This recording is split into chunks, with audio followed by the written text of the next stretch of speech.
हम में से बहुत से लोग अपना भवितव्य नहीं जानते। हम नहीं जानते कि हमारा कल्याण किस में है। इसलिए नारद ने समर्पित होकर नारायण से यह कह दिया, जय विधि होए नाथ हित मोरा, करो सुवेग दास में तोरा। यद्यपि मुझ में कामना है मोहिनी को पाने की, मोहिनी ने, विश्व मोहिनी ने मेरे मन को मथ दिया है।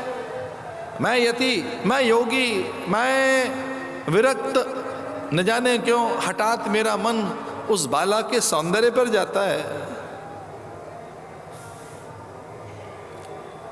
न जाने क्यों मुझे बार बार उसके नयन दिखते हैं, नासिका, उसकी दीप्ति नवलता, उसकी मादकता ने मेरे मन को मथ दिया है। इसलिए हे देव, मैं जानता हूं, लेकिन फिर भी जिसमें मेरा कल्याण हो वैसा ही कर देना। क्योंकि मैं जीव हूं, नहीं जानता मेरा कल्याण किस में है। कुछ प्रतिकूलताएं आए, विषमताएं आए, अभाव आए, कोई उपेक्षा करे, तो सच में कई बार विधान कुछ और होता है। और हमने तो गुरुजनों से इतना ही सीखा है कि भगवान का विधान सर्वथा कल्याणकारी, निर्दोष और प्राणी के हित में ही है, प्रत्येक प्राणी के हित में। भगवान के विधान में कहीं न्यूनता नहीं है। जे विधि होए नाथ हित मोरा। इसलिए पाद्य पूजा कर, गुरुदेव के चरण पखार कर, प्रदक्षिणा करके उसने व्रत लिया, और बड़ा व्रत था वो। इससे बड़ा और कोई व्रत नहीं हो सकता।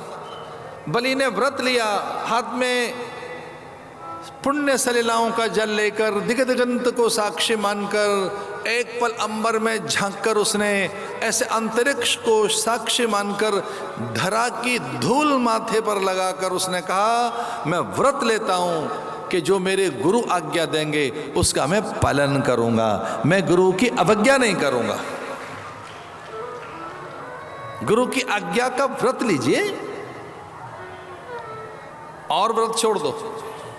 गुरोर आज्ञा एकमेवं सर्वार्थ साधनम, गुरोर आज्ञा एकमेवं व्रतम साधनम,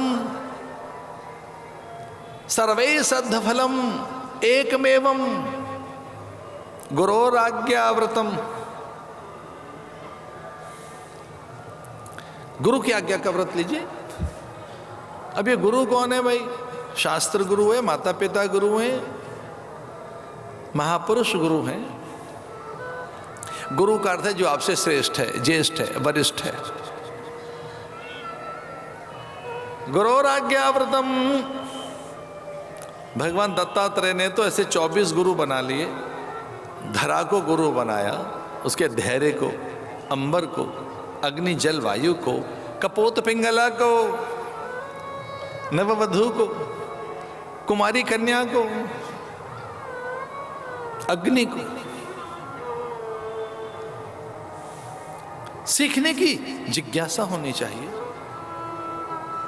धरा की धूल मस्तक पर लगाकर दिगंत को साक्षी मानकर उसने व्रत लिया कि गुरुदेव मैं आपकी आज्ञा का पालन करूंगा, मैं आपके नियंत्रण में रहूंगा। प्राकृत भाषा में ऐसा लिखा गया है, आणाए मम धम्मम। इसका अर्थ है आज्ञा में ही मेरा धर्म है।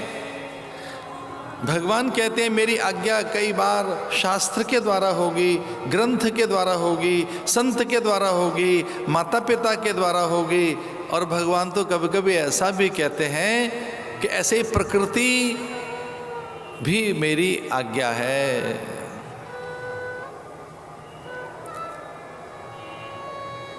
यज्ञ करने बैठ गया।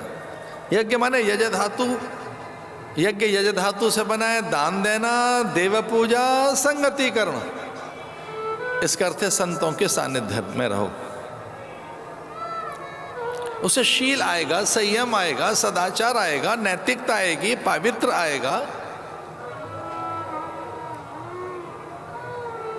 देव पूजा ये मुझसे कभी नहीं छूटी है। देव पूजा भी बड़ा अनुशासन है। अब संवेदनशील हो जाएंगे।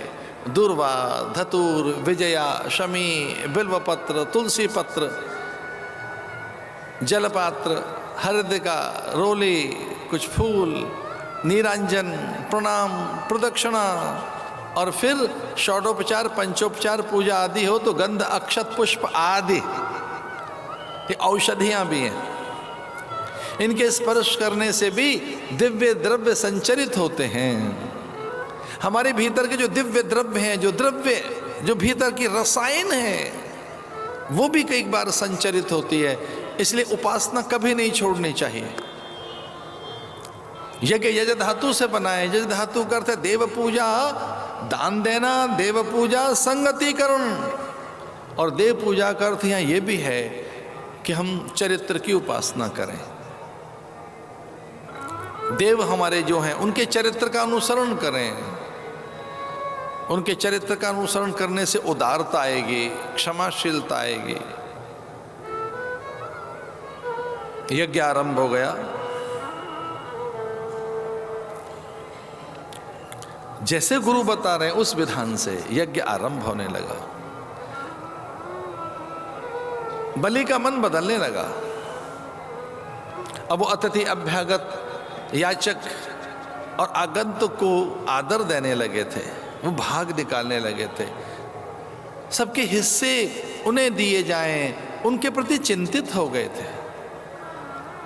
ये ध्यान रहे, मुखिया मुख सो चाहिए, खान पान महु एक, पालई पोषई सकल अंग, तुलसी सहित विवेक।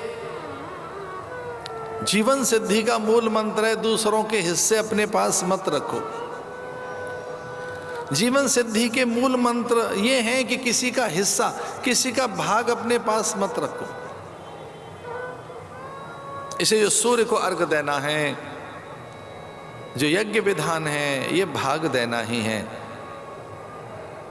नारद परिव्राजक उपनिषद में आया है, मन संवित हो, संभो मना से जानता हूं। दूसरे के मन को संभाल के रखिए, उसे विचलित मत कर दो, व्याकुल मत कर दो, आहत न हो।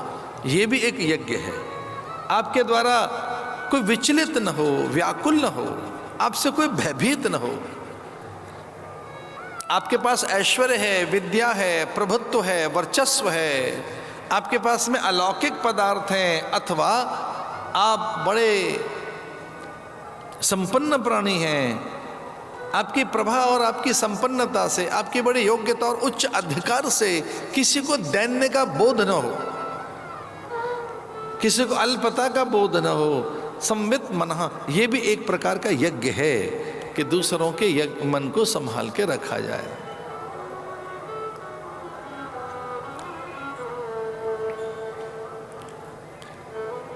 देवबल कम होने लगा, देवबल क्षीण होने लगा, और ये बलि का बल जगने लगा। उदारता से प्रकृति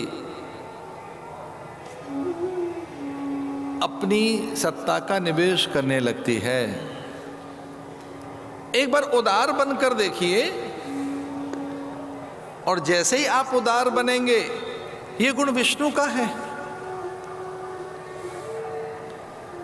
जो औदार्य है ये विष्णु गुण है। ऐसो को उदार जगमाही, बिनु सेवा जो द्रवे, दीन पर राम सरिस को नाई। उदारता में आप अन्य का आदर करने लगते हैं। हम निवेदन कर रहे थे, यज्ञ यज धातु से बना है, और यज धातु का अर्थ है दान देना, देव पूजा, संगतिकरण। धरा की धूल मस्तक पर लगाकर अंतरिक्ष को साक्षी मानकर बलि ने व्रत लिया कि जो गुरु की आज्ञा होगी मैं उसका पालन करूंगा। इसलिए श्रद्धा का उदय हो गया। और इस श्रद्धा का अर्थ भी यही है कि उसके वचन में विश्वास। शास्त्र कहता है कि गुरु के वचन में विश्वास रखना, उसे शिरोधार्य करना, उनके वचनाधीन रहना, उनकी आज्ञा का अनुसरण करना, उनके उपदेश का अनुशीलन करना ही श्रद्धा है। का श्रद्धा? गुरु वेदांत वाक्येषु विश्वासा। जो गुरु के वेदांत वाक्य हैं, गुरु के वेद वाक्य हैं, उस वेद वाक्य में वेद सम्मत, शास्त्र सम्मत, वेद विहित शास्त्र सम्मत मार्ग में विश्वास ही श्रद्धा है।